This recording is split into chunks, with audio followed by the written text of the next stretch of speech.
Hi everyone, it's Don and I hope you're having a fantastic day. Well, Norwegian Cruise Lines just dropped a bomb and said, yeah, we are canceling 8 cruise ships. Not cruises, 8 cruise ships sailings. Some of them all the way up until April. And we also have, if you're quarantined on a cruise ship, where do you quarantine?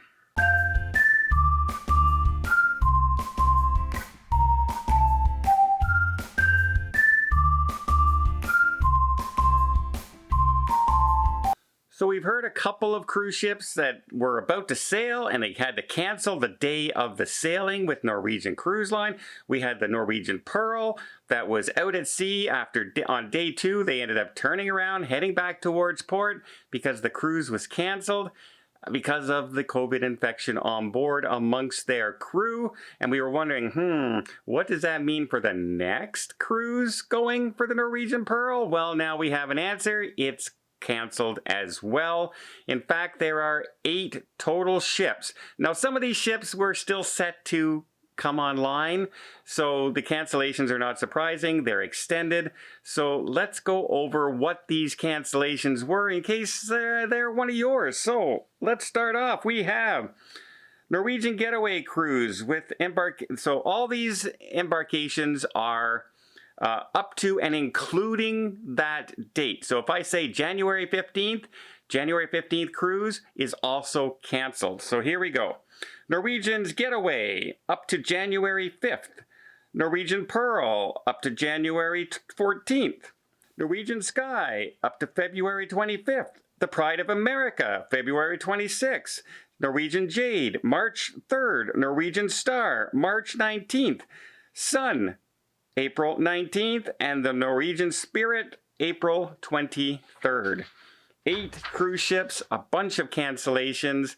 Now, Norwegian Cruise Line has told everybody that their refund will be automatic. They will automatically send you the money as well as a certificate that you can use on a future cruise.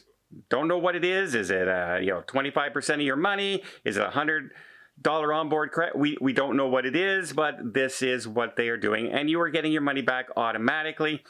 Really sucks if you are heading to your cruise and you're already there, like some of the people with Norwegian that arrived were staying at a hotel and they announced, oh, by the way, tomorrow morning your cruise is canceled. Meanwhile, you've already flown, you've already got your hotel. It really, really sucks to be in that situation.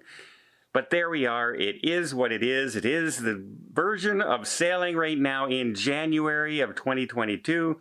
You'd never know what to expect. Things are changing at the drop of a hat, and we have to kind of roll with the punches till we get over this surge of what's going on in the rest of the world, as well as here in North America.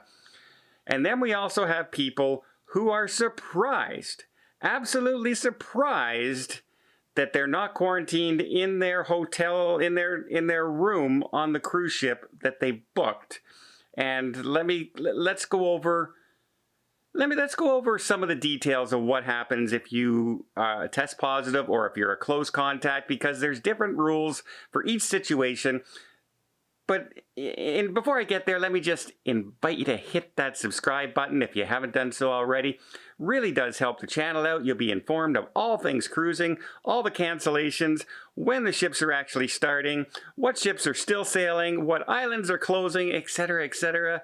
Keeps you up to date so you know more about what's happening with your cruise in the future. Again, helps the channel out immensely, and I would really, really appreciate it.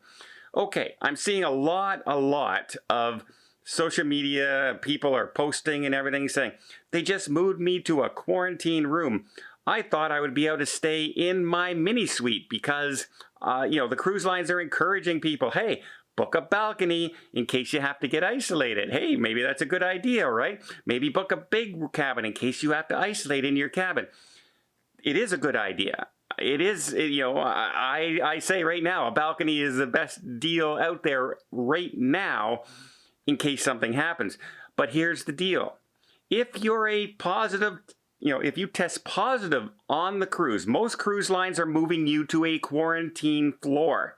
because you said you definitely have it. So we're moving you to this place where everyone's going to be wearing the hazmat suits and everything. When they serve you, it's controlled. And quite often, you may be in a room with a porthole. You may be in a room, an inside cab. You're not necessarily in a balcony at all because they don't want you walking outside and interacting with other people on other decks kind of thing. You may be in a balcony, you may not, depends on the cruise line situation. That's if you test positive. That's why they move you, is so they can protect their crew. The crew knows exactly what to do. Everybody's in one area.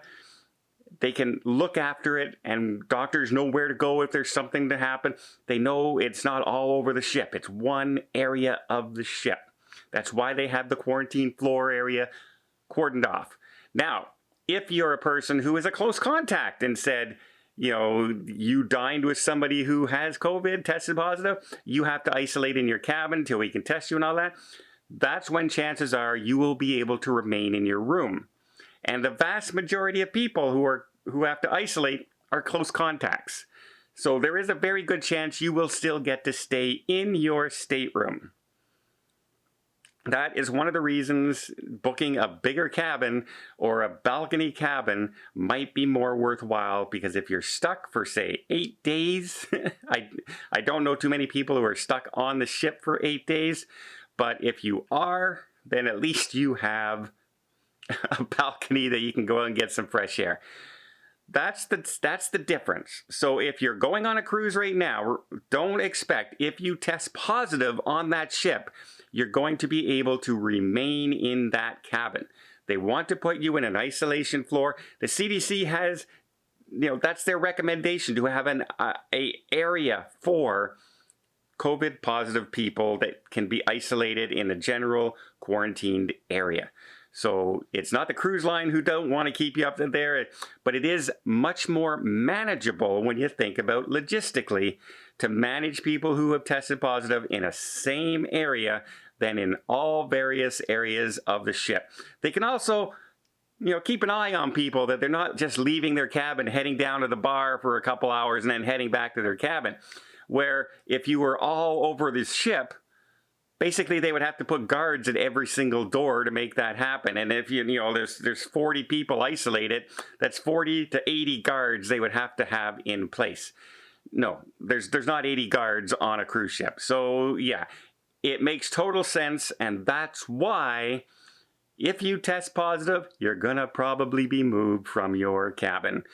If you just a close contact, then that cabin's good. So it's up to you to decide, is it worth upgrading and getting in a bigger cabin and all that just in case?